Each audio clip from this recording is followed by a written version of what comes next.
What's going on, guys? Welcome back to another Diablo Immortal video. Today I'm here with Indez and we're going to be talking about the incoming update. And I'll tell you what, Indez, there's a lot more inside of this update than I was anticipating. I think we have a lot to talk about today. Thanks for coming through the channel, bro.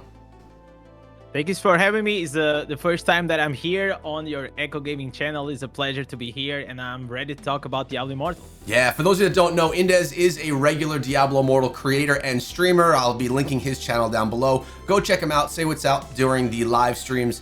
And if you like his stuff, give him a subscription. But for right now, let's talk about this update. And it is very much centered around these wings.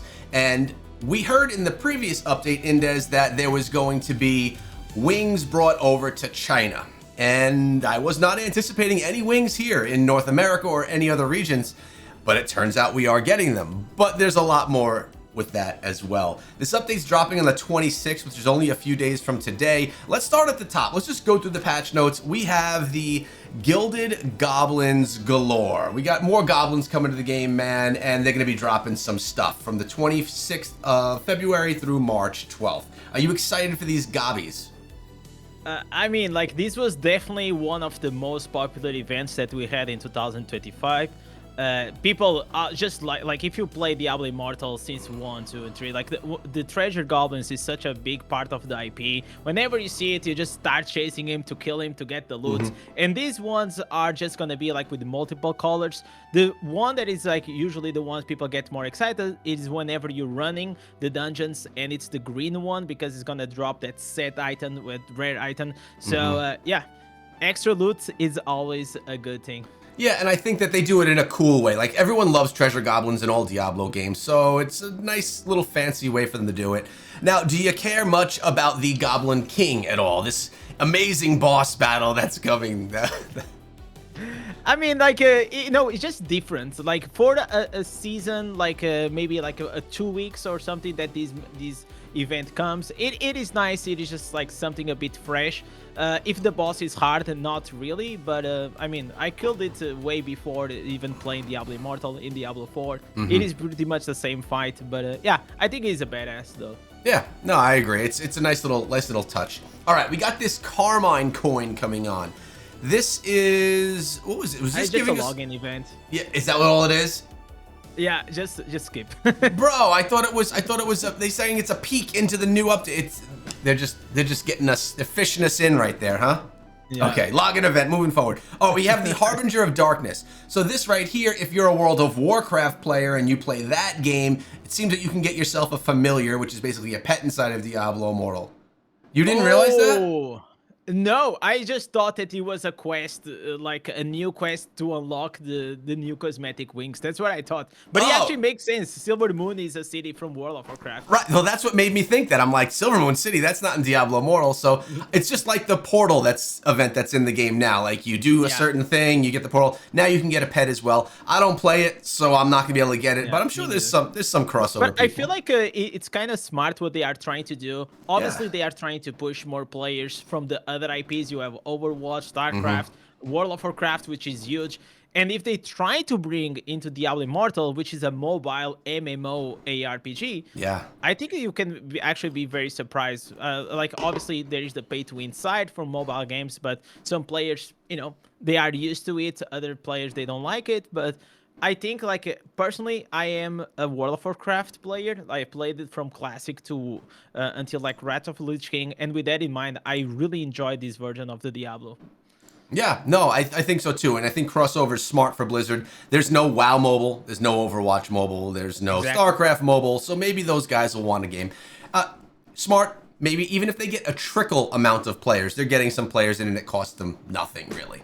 All right, let's talk about these wings, man, because everyone loves wings. I remember when, and I'm sure you remember as well, you hit 1K, you got your little baby wings, and you were so excited. They looked like cheese, but you got some wings. Well, in China, they recently announced that they're bringing a new cosmetic wing system where you can customize your wings.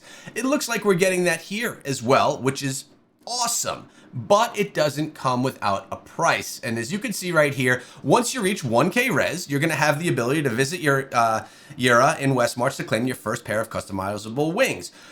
But each astral plume will cost 160 orbs. So I think there's a lot to talk about here. First of all, Wings are essentially a new cosmetic feature in Diablo Immortal that is going to, like all other cosmetics, Battle Pass, Phantom Market, and ones that are just in the store, they're going to be behind a paywall. You got to buy them. So it's 160 orbs for wings, but it's not just that, and as I'm sure you already know, I saw this word right here, rolling. So this is going to be your chances of getting different things. So you'll be able to obtain various wing variations that can roll on 3 different variables: shape, material, and color.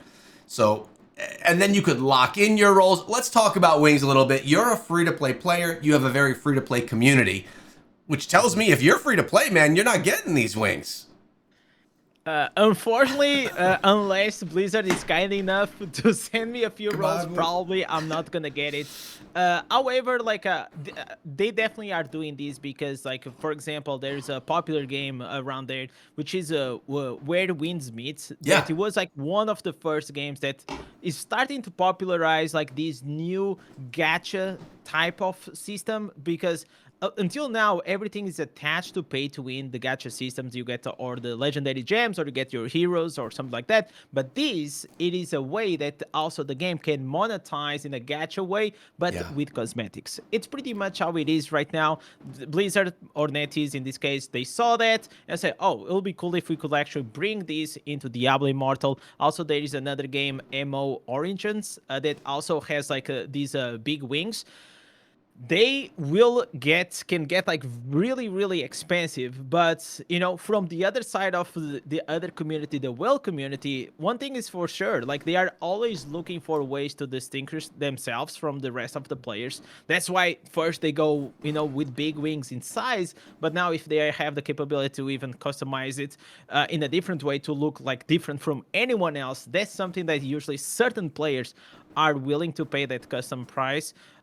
Personally, I mean, it's just cosmetics. I rather like games just go and monetize with the cosmetics. Obviously, they have to make money somehow. Yeah. And I think that this for the future of games, even mobile games, I think it can be a very good option if it becomes more popular because. Yeah, the other guys are gonna look cooler, but if your power and mine are similar, I think at least we can play the game in a more fair way. Yeah, I mean, 100%. If we had to choose between extremely expensive cosmetics or pay-to-win mechanic, I think almost everyone would agree that they'll go with the cosmetics. Diablo Immortal has both and can be very expensive in both, but I do like it.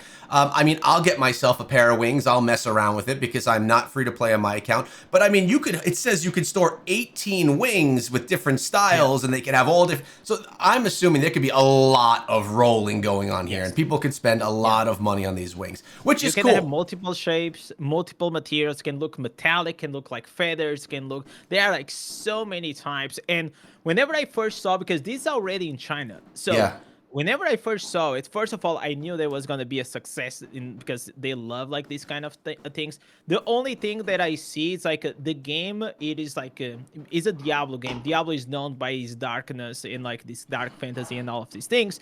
But we are moving more and more into like a more Asian style because like you're still going to see many cosmetics that they literally are like fairy wings in a way. One important thing to know is actually you are able to even fly. Yes. So if you unlock to until like I think 6,000 or 9,000 points, because you're gonna have a wings gear scored, and these wings they can grow in power. And if you unlock the 9,000, you actually have the capability to fly in areas that are not PvP. I think it's absolutely insane. Dude, how are you not gonna fly? You gotta spend a few orbs just so you can fly, man. I know. Probably it's gonna be a bit more than that. I think you have to reach to the legendary status. But yeah, obviously they will always try their best. It's nothing that really affects the game in a bad way. But you know, like it's just how it is. I saw that, man. So I was recording my patch notes video and I saw fly in PvP and I'm like, oh, in non-PvP. I thought that was super cool. I think it's a nice touch and it's going to make people spend more. And again, they're spending because you have to roll to get these. There's no guarantee that, oh, step 1 is this, step 2 is this. You got to, you know. Yeah. I'm surprised it came so soon, to be honest, to the West. Yeah, You know, they came very soon. I was expecting maybe like coming in 3 or 4 months, but yeah, it's here. So let's go and play with it. you know what that Or at least means? you.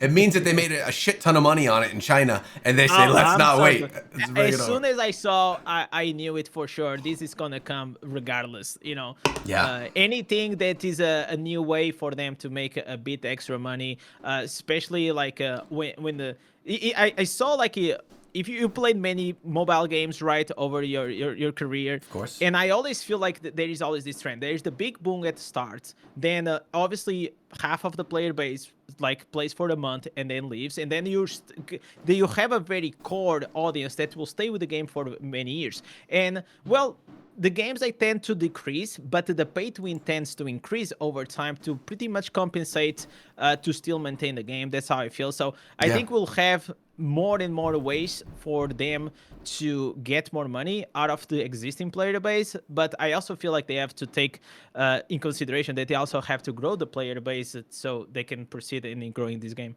Yeah, I mean, they always have to, user acquisition is important, right? So there's an active player base. But I'll tell you what, with these cosmetics, man, when you think about a new Phantom market, think about all the people that just go right away. Everyone's running around with it, and that's $170 cosmetics. So you know it's going to be successful, and I think it's a positive thing for the game overall. I mean, we're players who want to play the game for the next 5 years, right? So it's nice to see that. Okay, let's move on. They let us know that Survivors, Bane's coming back. All the events are coming back. Nothing new there. Winds of Fortune, always a pleasure to have Winds of Fortune come back. You're getting your 2 times rewards for 24 hours from March 12th through March 19th. I always recommend that people do that on a Monday or a Thursday, often because you get Verge, you get your Heliquary. Do you do the same? Do you wait until a Monday or a Thursday to use that? Yes, I usually wait for Sunday, so I do the Verge on Sunday and the Verge as well. The Verge is basically like the weekly gems that you have to do. You do it twice as fast, and I also compound my daily gems for 3 days because instead of getting 36, you're gonna get 78 as well. So I min-max things, but you min-max things to the most of level, bro. I am too, man. Yeah. You are like as a free to play, you don't have the other choice, Like if you want to stay at the top of the game or you want to keep at least giving the best chance for your account, you have to do things in a mid-max way. Yeah, no, and it's smart to do it. You also are this is your all in. You are all in on Diablo Immortal. You don't cover other stuff, so you're gaming all day on this. So I'm glad to hear that you're taking it for the most. All right, we got some changes to the battle pass. Now again, you don't even buy the $5 battle pass, right? No. So this is something that won't affect free-to-play players, although there is a free tier. I'm on the fence about this one, transparently. I think it's got some good and some bad, but I actually mentioned in my yesterday video in a discussion that we had previously. So, all right, few things first. Premium Battle Pass cosmetics. Essentially what they're saying is, on month 1, there's going to be a cosmetic available to your class. If you complete that month 2, you're going to be able to enhance that cosmetic to make it, I guess, in some way look better. And then on month 3, you'll unlock that same cosmetic, but on 3 other classes. So you'll have it on 4 classes total. What this means to me, and maybe I'm wrong, you could tell me if you think differently, is that they're going to be making 4 Battle Pass cosmetics now per year, instead of the 12 that they were making per year. But it's going to allow people who have been complaining that they can't get the cosmetic on all of their classes the ability to get it on more of their classes.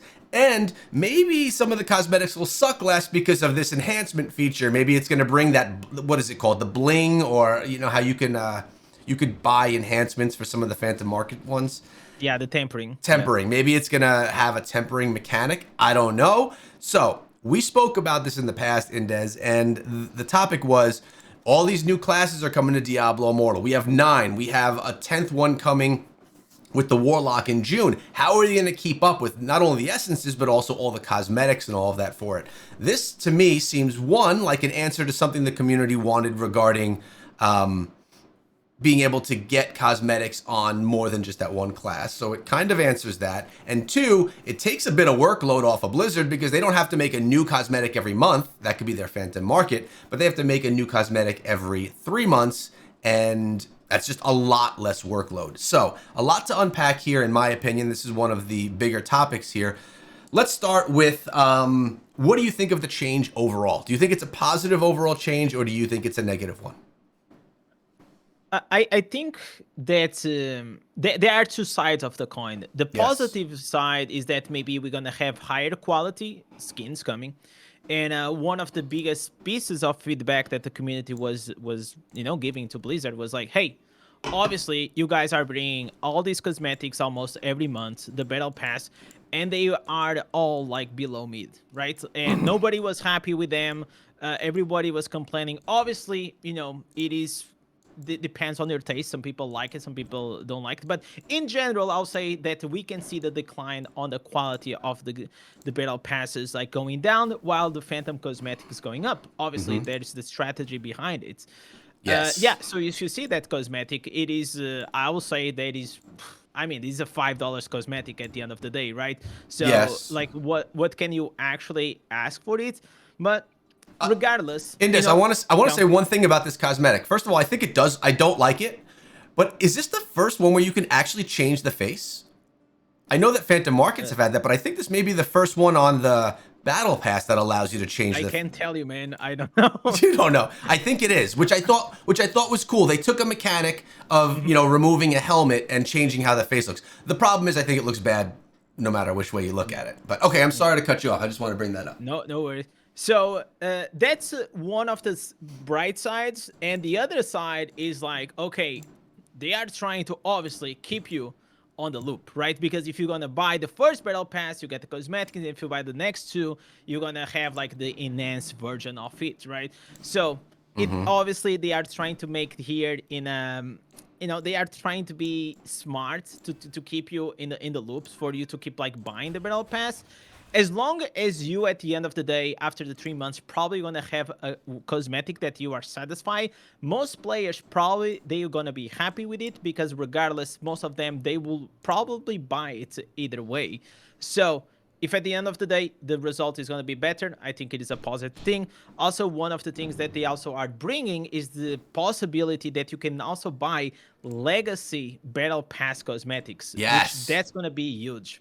But I have like I just have a one slight problem with that, and because like you are a day one player, you bought the first battle pass cosmetics. A lot of people they love it, right? Like this one of the best battle pass cosmetics, like in cosmetics in general in the game.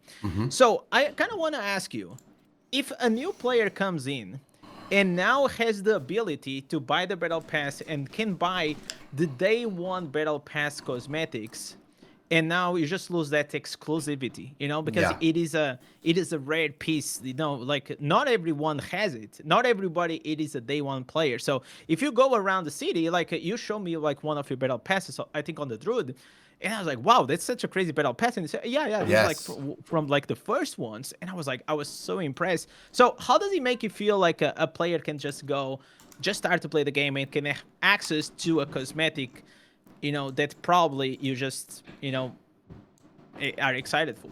Yeah. Okay. So this is actually an interesting topic because I had this discussion with Kairos, who's a Brawl Stars creator, when I was over in Finland and we were talking about Moko. I was very much in the same camp as you, saying, I've been here since day one.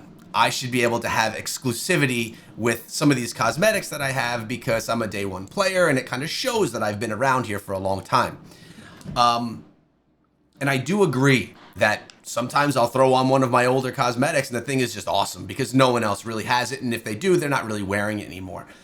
But there's a bit of exclusion with that as well. It's penalized. The other side of it is it's penalizing both Blizzard because they can't make money off those cosmetics anymore. And their work that they've done is one and done. They can't make any more money. And two, new players to the game are getting penalized on how they can create their character because they didn't play since day one.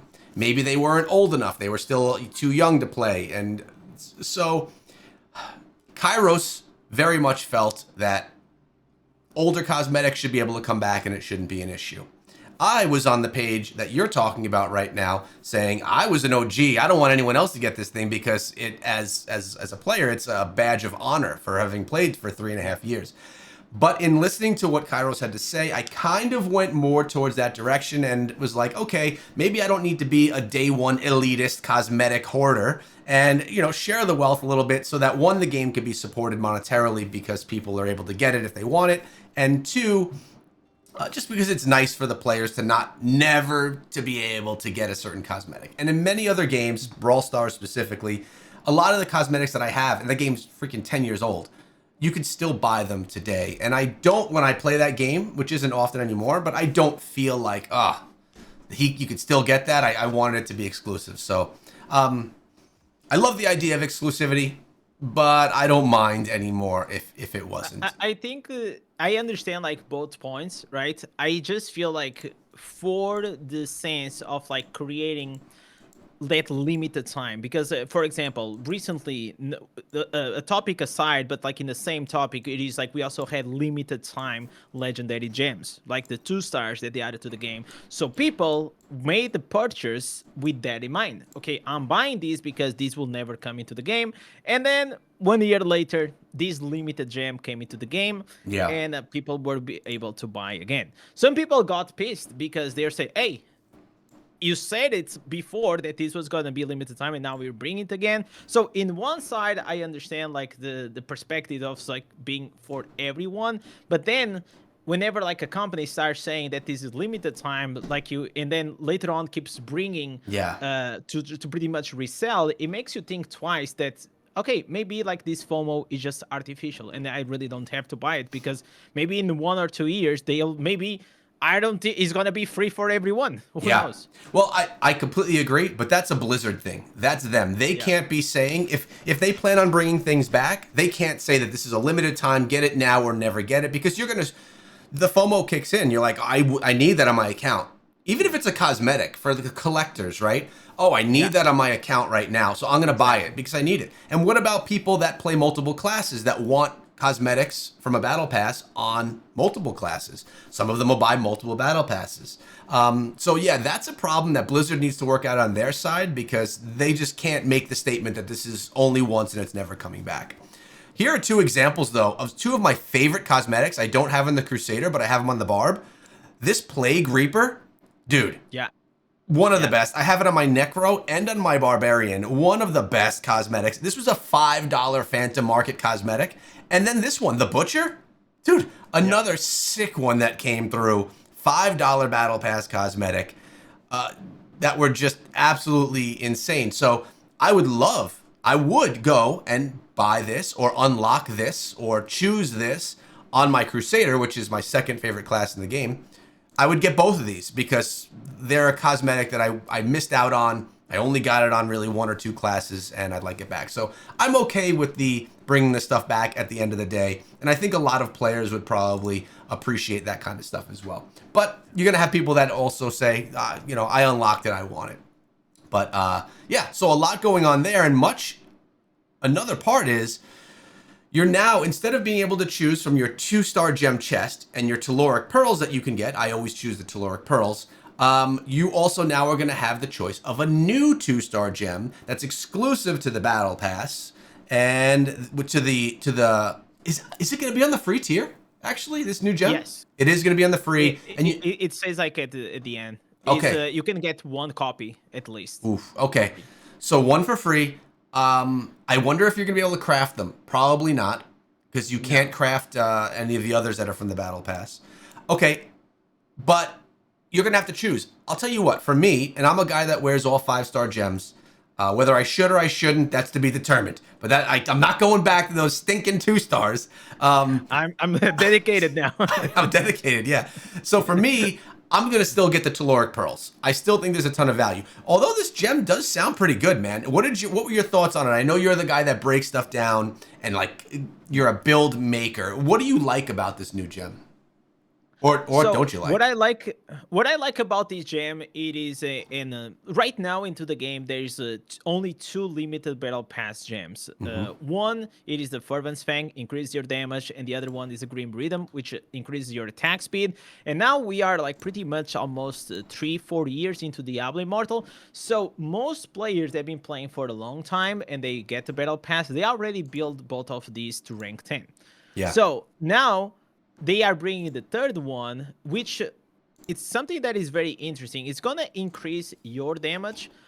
Also, it's going to give you an extra shield. But the thing is, in the difference on these, it's like normally, whenever you attack, you get like this legendary buff. for maybe 10 seconds and then disappears, and then you have a certain cooldown, and then it comes back. But this, if you read, whenever you're going to lose or deal more than 100% of your HP in terms of damage, you will just have a buff that will stay with you until you die. Right. Or you leave the combat. So this means like this is going to be active all the time. So this seems like it is going to be very, very powerful. It says that it increases your damage for 2 seconds, but like I don't know, like because as long as you keep doing damage, you probably is gonna always stay up. So we need to see how it's gonna be, like how is the percentage of the damage increase. If we can keep it up 100% uptime, it seems very, very powerful because it doesn't talk about any cooldown. So as long as you're doing damage, probably you can just keep refreshing the buff. And then if you also take a heavy hit, it also is going to give you and get you a shield. So this is very cool, especially for the new players that, you know, they still struggle, especially in PvE. Also is very strong into PvP because it is an offensive, defensive gem. These hybrid gems are very, very strong. We have to see a bit more, but on paper, from what I read right now, it seems like a no-brainer to get. Yeah, well, what I'm going to do is I'm going to let you do the testing, and then you could report to me and let me know if it's one that should be replacing one of my 5 stars. When I read it as well, it seems like a beast 2-star gem. It seems like it's going to be an S tier 2-star, but of course, it's just on paper, right? We got to actually see on your case, in a case of like many spenders, I mean, like if you are already going and your aim is to have like a full 5-star setup at the higher rank, obviously it's going to do most of the times more damage than the some of the 2 stars, but 2 stars in this game are very, very powerful. And if you are a low spender, just keep an eye on those. 100%. 2 stars are awesome, man. And I've seen many players, even some of the bigger players that I play with, some of them rock those 2-star gems just because of what they're capable of doing. I know you wear a bunch of them as well, and you do a ton of damage, so don't sleep on them. All right, we talked about the vintage skins return. Question about that, though. Okay. A month 3, the first month ever of Diablo Immortal, the cosmetic. I actually don't remember what the initial one was, but let's say that one, it was only available on one class. Is it going to come back and available on all the new classes, the Blood Knight, Tempest, and Druid? Or is it only going to be available on the ones that were available at the time? I don't see them going back. I really don't see them going back, making them again for the new classes. So yeah, it seems like very heavy work. Also, we don't know if it's gonna be all of them, right? It can be maybe based on their data. Maybe they are just gonna bring back maybe like 10 or 20. The good Because it ones. also cannot be like super overwhelming, right? Yeah, I mean, there's a ton of shitty ones we don't need back. So let them keep them, as long as they know, and they have to know which are the good ones and which ones aren't, right? They know. So bring back some of the good ones, and we'll be good. I'll be happy with that. All right, what do we have here? Reap the Fool's Penance. Is this just like like shooting off firecrackers in Westmarch type of thing? I don't know. We just say visiting in-game shop. I think it's just gonna be like some packs. Loud threads of your own. Loud threads. I thought it was some type of like celebration, but who knows? I don't think it's anything big. Yeah. All right, now a big change here to Vithu. I read this and said, no, this is not good for Vithu. But I mean, and keep in mind, Vithu increases beneficial effect duration. Everyone wears this essentially on every class. It's probably the most popular set in the game. But they're changing it. And is this the first time they're making a change to a green set?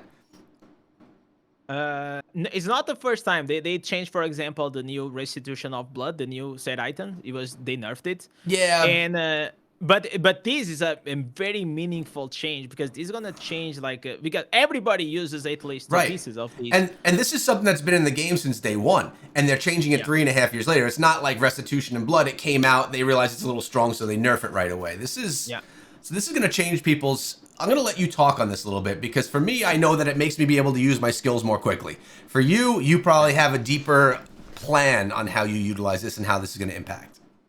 Yeah. So right now, the way it works, you have the 2 pieces Vithus and the 4 pieces that the 2 pieces will increase 30% of beneficial effect duration. That's what usually we say because that's what it says on the text. But in reality, it is a mistranslation. What it does is actually increases. So if you have like 80% beneficial effect duration, then you're going to have another multiplier on top of it of 30%, which is going to be even higher, right? So on paper, this makes like the two pieces Vitus very, very strong. What they are doing now is like, okay, we're gonna remove this 30% multiplier, and we're just gonna incorporate this as normal beneficial effect duration. So the cap until now, it was 80%, and now they're gonna increase to 100% and just make this as a normal beneficial effect duration.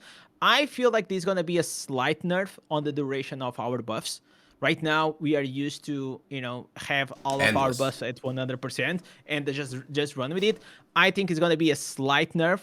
The bright side on this is that right now in the game, there are a lot of inconsistencies, especially regarding legendary gems. There are some legendary gems that they work with the two pieces V2s, some others they don't. An example, one of the best gems in the game, the 2-star Mother's Lament, which increases your crit, it does not work with the two pieces V2. So that's a huge problem. So that gem, it is already S tier.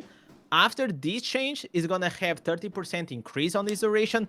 It's gonna be an absolutely beast. So in those specific niche cases, if you use like those gems, it's gonna be a big boost for you. But overall, it's gonna be a slight nerf, as well as now they are removing everything that has to do for your party. Because right now it's an increase 30% for your party or 30% attack speed for your party. But if you're gonna go below and you read the new description, it's only for yourself. Yep, I noticed that as well. So I guess the big question here is this a big enough nerf so that I mean, I look at this and I'm like, okay, 2 pieces is going to be the max that people wear for Vithu, but I still think that I'm going to wear it and people are going to wear Vithu 2-piece. Do you think this is a big enough nerf where people aren't going to wear Vithu at all, or do you think they're still going to wear 2, 4, 6-piece? No, they will. They will still use it. It's gonna be something that's, there is some downside. There's gonna be some upside. I feel like it's gonna be still a positive change for the game because all the legendary gems and all the buffs will work accordingly. There's not gonna be like these weird exceptions. The only issue that I have is that I think it is above that they say that they are making this change, especially to slow down the pace of the combat and the lethality in PvP. Yep. And over like this past year, like there's so many nerfs that are being made into Diablo Immortal with the PvP in mind. Not really PvE, because like people don't really care if something is like very strong in PvE, because it's just fun. Like if you have a strong build, it's just fun to do more damage. But this game, it feels like it is always like relying on the PvP to get like these nerfs. And I feel like if I was, for example, a PvE player that I don't care about the PvP, I will probably be a bit pissed if my build that I really like or this set that I really like is getting nerfed just because PvP is part of the game and I don't even interact with it. So it makes me feel like whenever you have a game that World of Warcraft also had this problem for a while, that you had PvE and PvP like at the same level, at some point to just balance both, they had to completely distinct each other. So because it's really hard to balance both PvP and PvE at the same time in harmony. I don't think it's just going to happen. So I hope that in the future, the Diablo Immortal team starts to make nerfs more specific for PvP, more direct nerfs for it, and just like make buffs or nerfs for PvE and just separate the waters. Yeah, so you're saying segment them out a little bit. I mean, when it comes down to it is the biggest spenders inside of the game are heavy PvP players. You don't need to be a whale spending $100,000 in the game to have a strong PvE build. So, although PvE players still do spend in the game, they still buy packs, battle passes, all Prodigy's Path, all of that stuff. The biggest whales are in PvP. And I'm sure that they're getting a big earful from those PvP whales about changes that they want or changes that they need.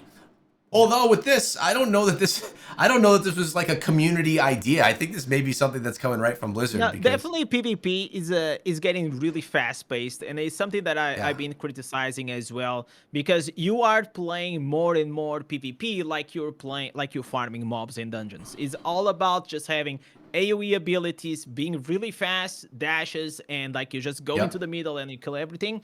And I think PvP should like definitely slow down. So even though I agree with that approach to slow down the PvP, I just dislike that it's affecting PvE side of the game.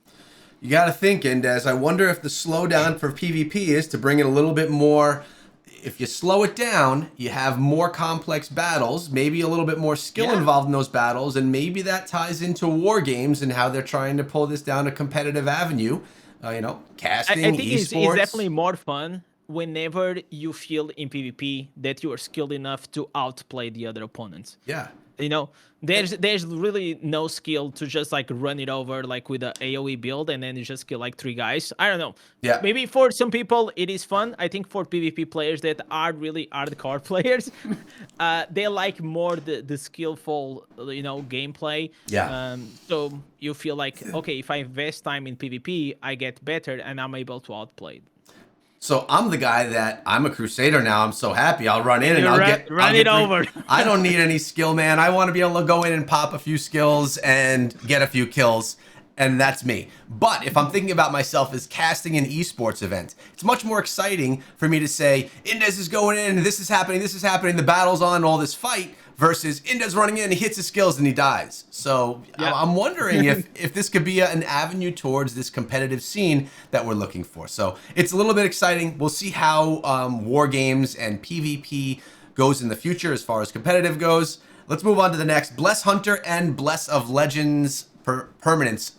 I've been saying this for a month plus. This should just be permanent in the game. It's not the biggest buff, but you know what? It does give us better chances of getting better greens and the greens we want, and it gives us better chances of getting legendaries of better quality and passively farming legendary pieces of gear for other classes that we may be interested in. So I think these Blessed Hunter and Blessing of Legends permanent in the game, it was just a no-brainer. You like it, I'm assuming, as well. Who wouldn't like it, right? Yeah. It's just like, it's nice, right? I feel like obviously like the Blessing of Legends could be a bit buffed. Yeah. Especially regarding the average difficulty that we have to farm new ancestors, and it's getting harder and harder now to try to obtain them. Yeah. So for me, that's like the major purpose for like this Blessing of Legends. So I hope that in the future they buff it a bit. Yeah, they can either buff it or they can give us more rewards for each legendary. So right now, we have the ability to go, get whatever legendary we want. We can utilize our loyalty points or our legacy. They could also, if they don't want to change Blessing of Legends, they could just give us double the loyalty points, double the legacy. Yeah. Because as we're getting more classes, it's just getting more and more difficult to get all those. I mean, I don't even have all of them in my Crusader or my Barb, and I run them most of the time. Okay, and I play a lot too. All right, legendary drop changes, easier to get 5-star. So essentially, is this a mercy system? After you don't get a legendary 5-star after 4 tries, you then get a 5-star on your 5th?